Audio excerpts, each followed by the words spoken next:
I can tell you from the children that I see, I find that vaccines come up repeatedly in my, in my scans and patient history and whatever else. So I'm not sure when the medical community comes out and says that there's no issue with vaccines. I'm not really clear on how that could possibly be the truth. That I just don't see that at all. I don't see it from my personal perspective, from my family, from anything. But that said, it's such a really, really hard subject because people are very passionate about it on both sides.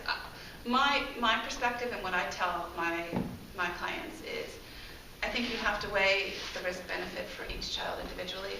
And there are so many kids that have, detoxification pathways that are down at birth because of, genetic reasons.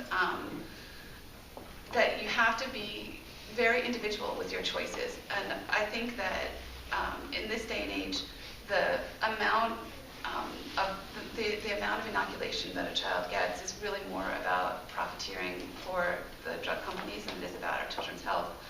So, if you're going to weigh a vaccine, if it's something like polio, the risk, the risk benefit is a little bit different from, chickenpox. So I think it's an individual conversation.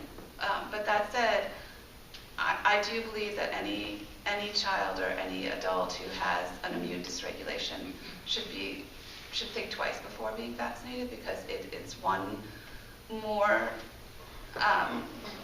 unnecessary load on the system that could be the straw that